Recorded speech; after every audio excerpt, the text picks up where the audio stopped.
Hi, so a 55-minute Extreme Demon was just released a few days ago, and I thought I'd talk about it for a little bit because I think it's pretty cool and stuff. So to start, I'll talk about the song, which was made by the same person behind Lit Fuse.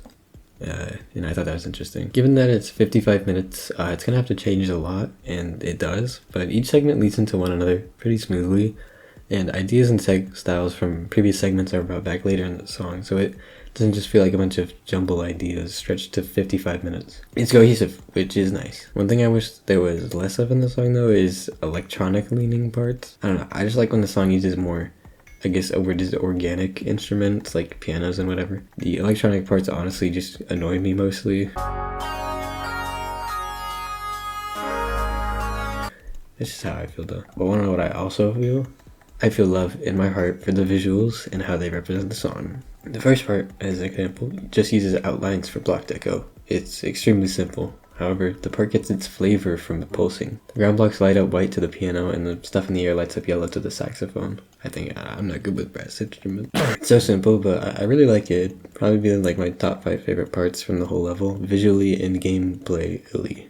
Yeah, the rest of the level follows the precedent of first one set, being very simple but very effective at getting across whatever idea it wanted to.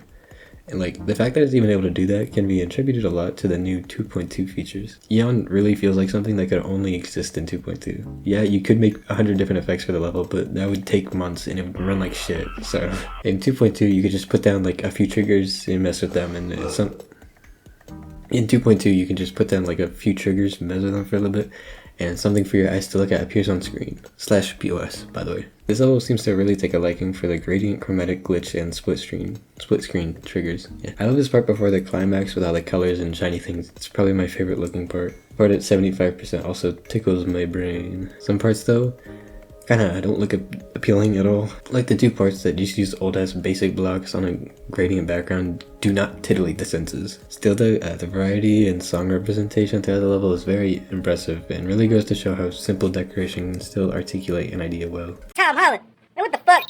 Before talking about the actual gameplay, I want to mention how appreciative I am of the fact that the level doesn't have a frame-perfect silent club locked input at the end, and it's just a normal triple spike, because that is almost 1,000 times more effective than the last input being like some ridiculously hard over-the-top thing. You know, to explain why, I'm gonna drag Jonathan GD under the bus for a second. Mr. GD likes to end his levels with a difficult input like many other creators, but it feels more like he sees last inputs as like a troll rage bait YouTube shorts thing.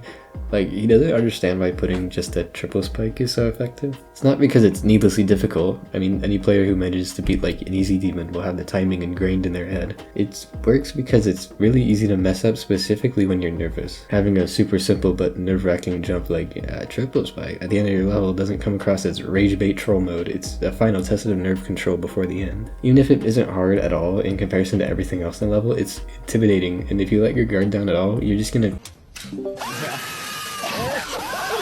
It also helps a lot to be simple, since dying to it feels like it's really your fault and not a result of the last jump literally being the hardest input of the level. Now, take Future Funk 2 for existence, whose last put is legitimately the hardest single timing in the level. As a robot, you have to jump through a tight gap between two spikes while your icon is invisible, and after that time a pink orb so as to not hit the low ceiling while a white flash blocks out all of the spikes. It's not simple and it's not visual, it's Cat Mario rage game design, and I don't like it. So it's good to know Eon just puts a triple spike at the end because it's actually a good level.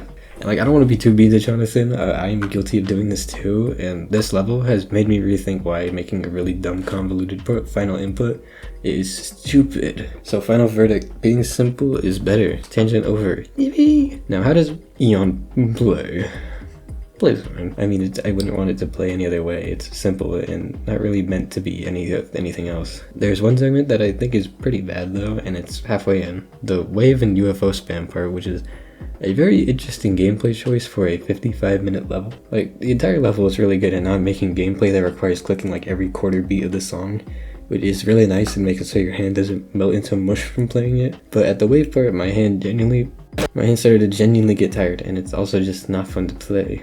But hey, maybe critiquing the gameplay is pointless because a lot of people will just play this once in practice mode, or just watch it in full, see all the cool things, listen to the song, and then be done with it. A level that is best experienced once and that doesn't really care about if you beat it is something I've thought about for a while. Back in 2023, I had the idea of a level to the entirety of Blonde by Frank Ocean, which is almost exactly an hour long, and it was meant more as like an art piece, the more meant to be experienced than grinded for 100 hours top 2 demon or whatever. There was another really long level made recently that kind of does a similar thing, Why by Akuna-kun, a 37-minute memory level. This level leans a lot into the spectacle side. While Eon is very physically possible for a human, Y is definitely not.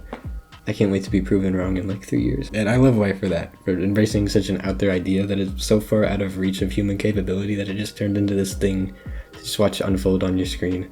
Yes, I did watch the whole thing. It helps that Y visually is very hypnotic with its hazy purple visuals and repetitive song, and I love it so much.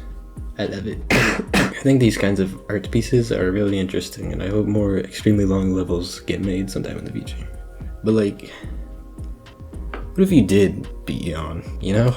And now that I think about it, I think Eon wants you to beat it.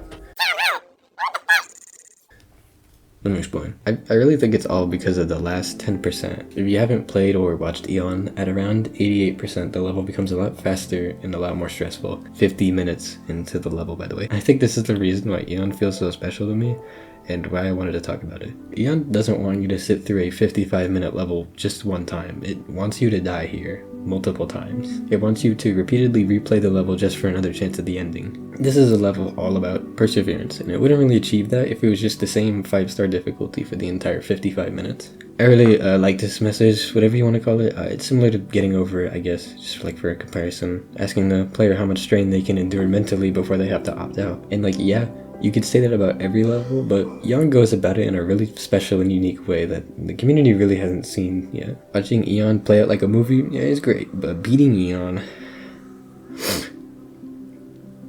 that's pretty... Yeah, the straight fly at the end is pretty bad though, I don't know why that's in there. Now, with everything that I have said, one question remains. Will I ever try and beat Eon? No. Thanks for watching. Out the door, they don't like to place your feet right at the floor.